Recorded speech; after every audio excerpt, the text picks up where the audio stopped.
Hello everyone, back tuning into today's video. Going to have a look at the weather for next week's 10 days for today's video. This will take us to around the 24th of February. We can extend out beyond that with the extended GFS and also ECM ensembles, which takes us to a couple of weeks. That gets us to the beginning of March. And we'll have a look at Beijing Climate Centre for the next 4 days as well. That will take us to the end of March, or pretty much the end of March anyway. So high pressure is going to be dominating the weather over the next few days, and we're going to be high and dry basically, and going to be pretty warm as well, certainly to start off with. But watch out for fog patches. There was quite a bit of fog around this morning, and I think the next few nights and mornings we will have problems with fog. But now we're well into February, the sun has enough strength in it to burn off the fog quite quickly. So by around mid-morning, the fog will generally be thinning out, burning away. And then that will leave us with pleasantly warm days. Temperatures do take a little bit of a dip as we go through to the start of next week, but then they'll start to recover again, I think. Through the second half of next week, this will be shaping up to be a very mild February indeed. We'll start just having a quick look at that fog, though. So this is from Weather Online. This is how Euro4 is forecasting visibility over the next couple of days. This high-resolution model from the UK Met. So this is how Euro4 was forecasting visibility this morning. You can see where we've got these red areas. That's where we've got dense fog patches. So it's primarily through Midlands into Wales, in central, southern, southeastern parts of England. 6 o'clock in the morning. By 9 o'clock, that's actually thickened up a little bit more. But then by midday, it's all gone. So you see, the idea is that we're getting this fog thickening through the night and through the early part of the morning. Then as soon as the sun gets to work on it, very quickly burns away. So by midday, Euro4 was forecasting all of that fog to have gone. And then we see the fog beginning to thicken up a little bit through the evening again. So where we've got these yellow areas, that's where we've got sort of mist patches. The model is picking up on mist patches, just reducing visibility a little bit, but nothing too thick at that point. But as we go through into the early hours, watch how the red area comes back again. So this takes us to 9 o'clock in the morning. Tomorrow morning, Friday morning, and again we've got fog patches through parts of Wales, into the Midlands, particularly through some central southern parts of England. So around the M4, south of the M4 into South England, and also into the southeast too, some dense fog patches. We've got these yellow areas though, there could be fog patches in those areas too. The model is saying mist, reducing visibility, but of course in rural areas in particular, even where we've got these yellow areas, we could have some pretty dense fog patches as well. And then we go through the course of Friday. Again, similar story to today. There it is at 9 o'clock in the morning tomorrow. By midday tomorrow, it's all gone, burned away. And then we're in for another dry, sunny and warm afternoon. And then we see the fog coming back again as we go through into Friday evening. This time it looks like it's a bit further northwards as well with these dense fog patches. So what we've got here across Scotland, northern and southwest Scotland, northwest England with reduced visibility is probably low cloud and murk being brought in by a weather front. But look how extensive the fog is further southwards at 3 o'clock in the morning on Saturday.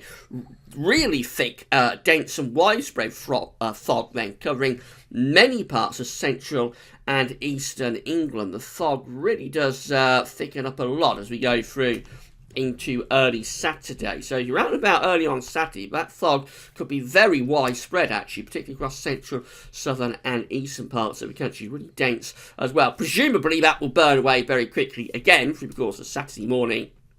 So this model finishes at 6 o'clock in the morning on Saturday. If we could go through to midday on Saturday, I suspect by then we see most of the fog has gone. But it is the idea that this area of high pressure that we've got is going to be quite foggy night and morning. But by day, as soon as the sun gets to work on that fog, it'll burn it away.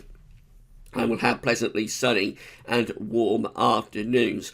Quite unusual to get a spell of fog in the UK. We don't get all that much fog these days, not compared to the sort of fog we used to get sort of 20, 30 years ago anyway. So this does look like it's going to be one of those situations where we could have some pretty dense fog coming up and some quite chilly nights as well. So it could be frost around with some of that fog. But by day in the sunshine it will be quite warm as well. So warm days, cold nights with risk of some dense fog patches. This is how the Central England temperature is looking at the moment. So we're halfway through the month now. Really, it's the 14th today, of course. Happy Valentine's Day to all of you. So we're halfway through the month. And we're going to see that the second half of the month is going to be quite a lot warmer, I think, than the first half of the month. But we will have these colder nights offsetting the warmer days. So I don't think we'll necessarily see the central temperature going really high, but it certainly is going to go up a lot more compared to where it is right now. So we're currently standing at 4.8, an anomaly of 0.7 degrees above average. That's provisional up to yesterday, the 13th of February. So just a little bit above average at the moment, but that's going to go up more, even with the cold nights. I don't think that'll be enough to offset the warm days that we're going to have. So that's going to go up into the 5s anyway, and I suspect by the time we get through to the end of the month, this is probably going to finish up somewhere in the 6s. So I think this is likely to finish up somewhere between 6.0 and possibly 6.9. It'll be somewhere in that area, which will be a very mild,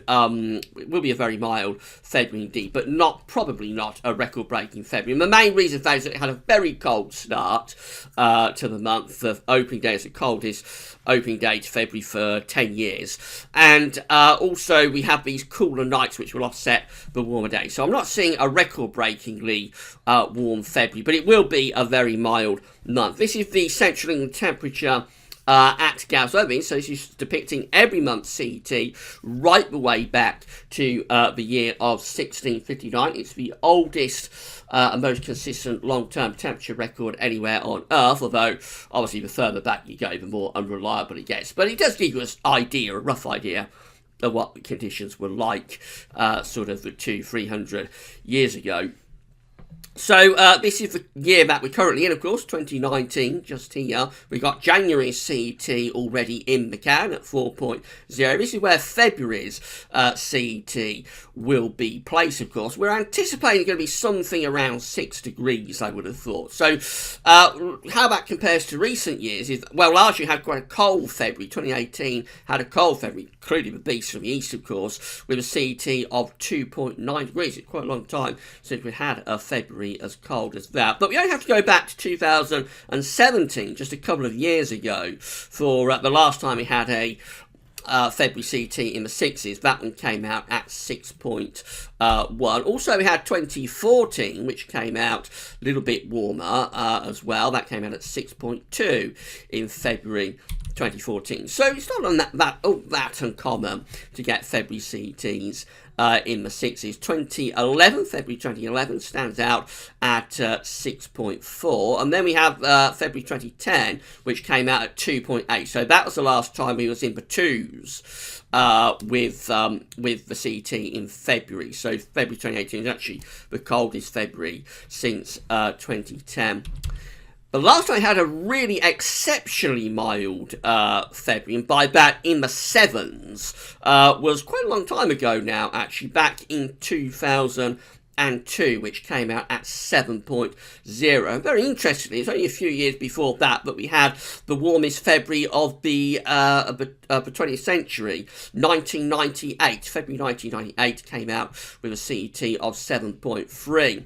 That was a truly remarkable February. I remember around 13th, 14th of February 1998, the temperature got close to 20 degrees across some central and eastern parts of the country, nearly 70 Fahrenheit in the middle of February, and that was the warmest February of the 20th century on the CET record.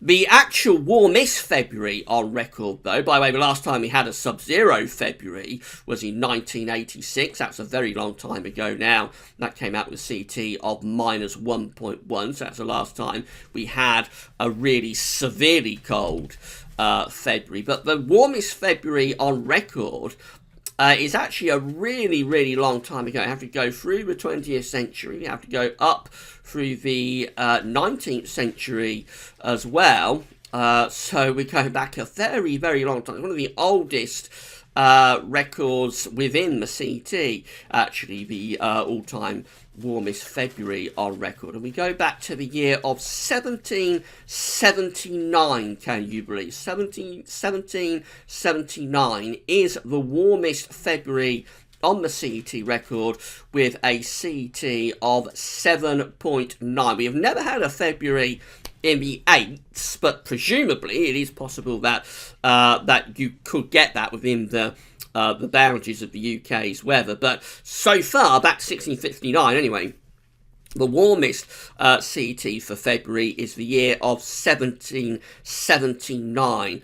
Very, very, very long time ago indeed. So that's one of the longest standing, if not the longest standing temperature record for the CET of all the months. I think that's one of the oldest and most longest standing. We're still waiting to beat that one, and we're not going to beat that this year, as I say, because of the cold start and also these chillier nights that we've got coming up. I think we're going to struggle even to get to 7. I think we'll be somewhere in the 6s with this this February, but we should wait and see. I could be wrong on my assessment, and we'll be keeping a close eye on just how high the CET goes for this February as we go through the next few days, next couple of weeks. Right, so high pressure going to be staying in control, as I said at the start of the video, and these are how the 500 millibar high anomaly flowcharts are looking from Penn State University for the next week to 10 days. We've got the ECMWF here on the top, and the GFS, which I'll look at in a moment, is on the bottom, 500 millibars. And this is an area in the absolute high pressure, low pressure are being moved around by the jet stream running above. Red extrapolates high pressure, blue to low pressure. So for the 7 to 10 day time frame, which will be taking us to around the 24th of February, we've got this big area of above average heights. High pressure is dominating over and to the east of the UK in the 7 to 10 day time frame, with low pressure below average heights out in the Atlantic with this deep trough just here. Jet streams going something like that, so on the mild side of a jet, and around a ridge of high pressure there's bound to be plenty of dry and potentially quite warm, excuse me, quite warm weather with that too.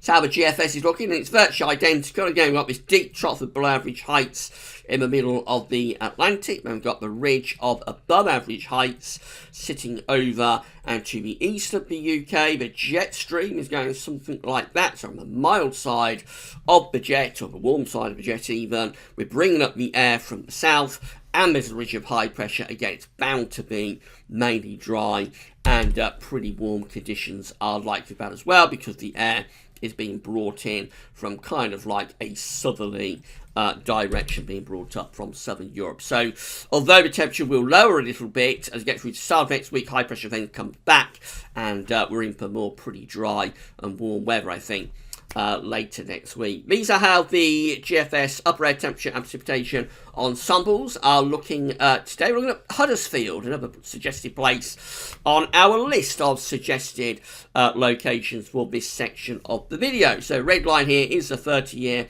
upper air temperature average for Huddersfield. Very mild at the moment, going to stay really mild, if not warm. You would call that warm, really, in terms of the upper air temperature. Getting very close to 10 Celsius at 850 HPA, albeit despite those warm upper air temperatures at night, it will still be cold because it's still the middle of winter. So the nights are still pretty long, and with clear skies, the heat's going to radiate away very, very quickly. Any heat that we generate through the day will very quickly be radiating away overnight, particularly if we've got fog developing as well. So cold nights, warm days for the next couple of days. Over weekend and start of next week, there's that drop in temperature I'm talking about for the beginning of next week. The temperature goes back close to average, but it's not long at all before the temperatures are lifting off again.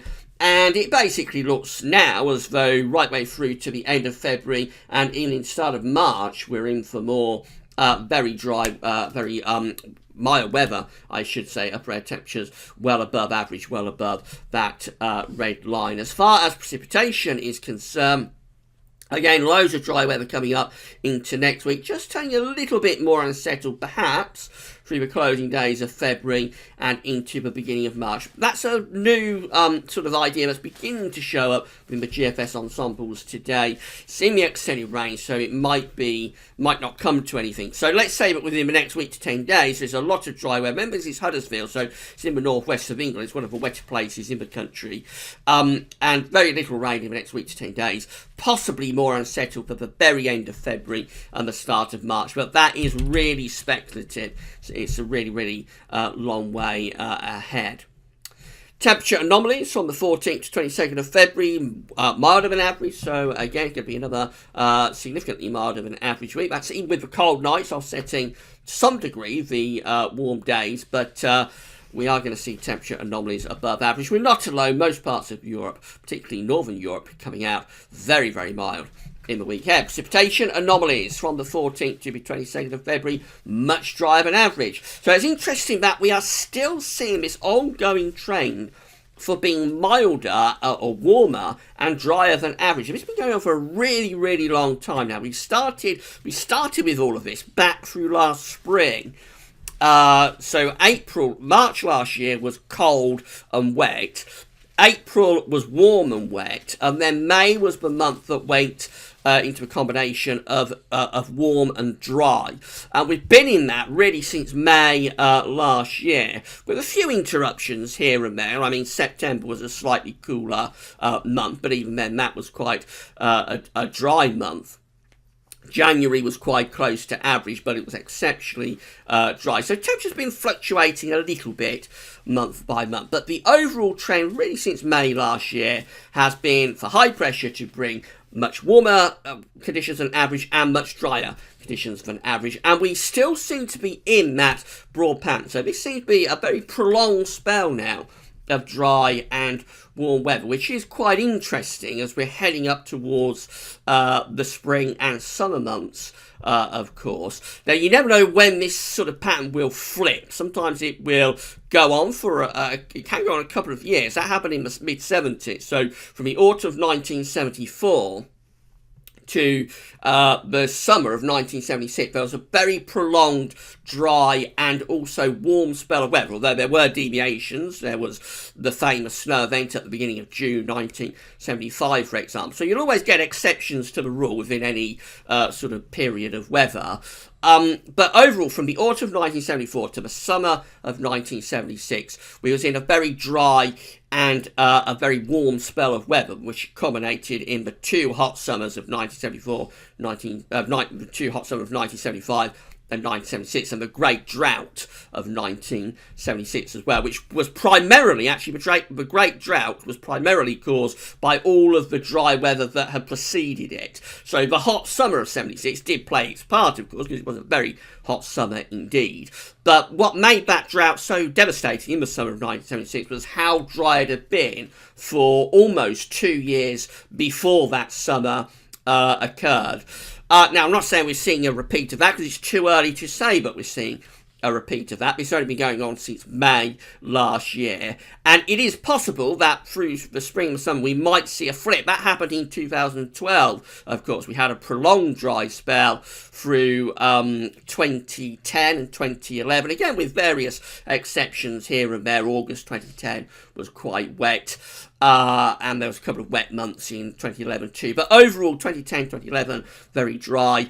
Carried on into the first months of 2012, but then in April 2012, it flipped to a much colder, wetter pattern, and that finished up with a very cold, wet summer, or a very wet summer in 2012. So you just never know with these extended periods of dry and warm weather how long they're going to go on for and when they're going to flip. But obviously if this carries on into the summer, then because we haven't made up the rainfall deficit that we had, the rainfall deficit that we've had since last summer, then things could get a little bit more serious this summer in terms of hose pipe bans and that sort of thing. But obviously that's more the area that the Environment Agency deal with, so I'm not an expert about river levels and groundwater levels and that sort of thing, but they must be running pretty low, I would have thought, by now, and they will get lower if this dry and warm, which could become hot spell, continues into the summer of 2019.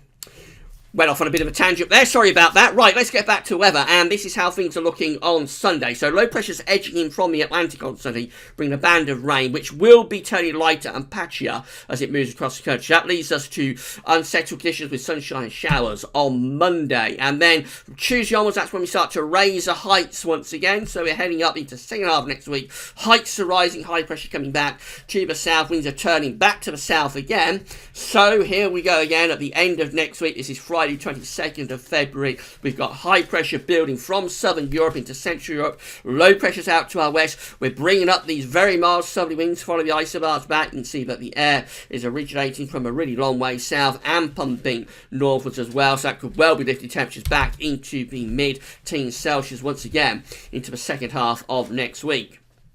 Up to day 10, and we've got again very mild air bathing the country. High pressure is dominating across central and eastern parts of the country. Low pressure is out to the north and west. We're bringing up this long fetch southwesterly wind. I wouldn't be at all surprised if you got temperatures up to the upper teens Celsius with that potentially in some eastern parts of the country. That looks very, very mild indeed. Into a more extended range, low pressure starts to head in from off the Atlantic for the very closing days of February. We saw it on the Ensemble, but it does look a little bit more unsettled as you get to the final days of February into the beginning of March. Low pressure just starting to edge back in, so possibly turning a bit cooler and a bit more unsettled for the start of March. This is a really, really long way off, of course, and very unreliable.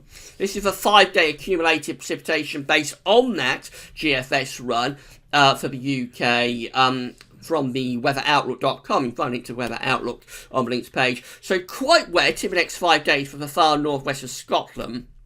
We're up to around sort of 20 to 30 millimetres there for the western Isles of Scotland. But really from east Scotland and down across the rest of the country, it looks very dry. Barely any measurable rain. We're talking about 1, 2, 3 millimetres in the next 5 days. Most of that occurring on Sunday as we get that band of patchy rain. This is how the 10-day accumulated precipitation is looking. So again, in the northwest, it is a little bit wetter, up to 80 millimetres in the next 10 days from far west of Scotland.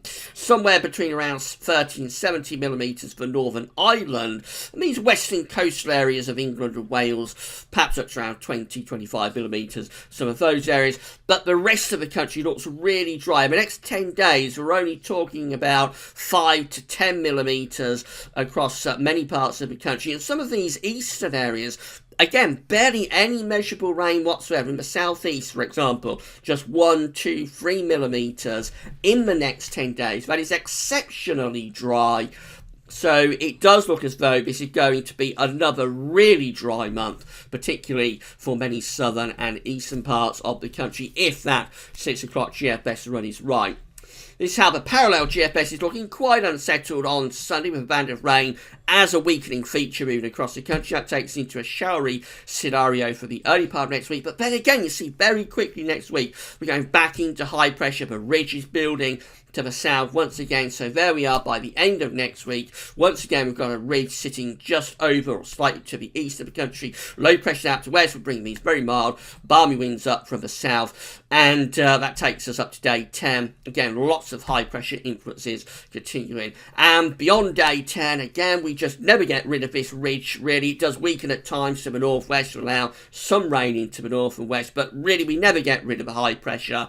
And that's how we finish up with the parallel GFS run. 384 hours away. It's Saturday the 2nd of March, and you've guessed it, we're back under an area of high pressure once again at 1,030 millibars. ECMWF, again, we've got that band of rain coming across the country on Sunday into Monday. It will be a weakening feature, but then by middle of next week, we're back under high pressure again, and here we go. The high pressure just strengthens over and to the east of the country into the final weekend of February. That's how we're looking. Sunday 24th of February has us under high pressure and high pressure centred to our east, low pressure being kept at bay out in the Atlantic. So again, loads of dry weather with the ECMWF today, and pretty mild, or potentially even by day quite warm. But again, there could be some cold nights. There's less of a southerly wind with that. Winds are lighter, so the suggestion would be that by night it could be quite cold, perhaps with some fog and frost, but by day I would have thought pleasantly mild, or maybe even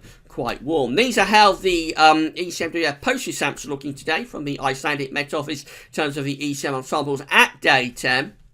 These are the options that are on the table. So we've got 23 members of the ECM ensembles, 45.1%, which includes the control and the operational run we're just looking at for the ECM, having high pressure over and to the east of the UK. So very dry at day 10 with high pressure dominating, and pretty mild too because the air is being pushed up from the south. There's 11 ensemble members that have high pressure again over, and perhaps slightly more to the southeast of the country. Only a very subtle difference. The upshot is that both of these options, the 23 there and the 11 there, both of them are mainly dry and quite mild, if not fairly warm too. There's 10 that has high pressure more towards the north and northeast. They're still very dry, but possibly a little bit cooler, maybe just bringing in the winds slightly more easterly as opposed to southeasterly. And then there's 7, a minority option that has high pressure more to the south of the country, with perhaps more influence from low pressure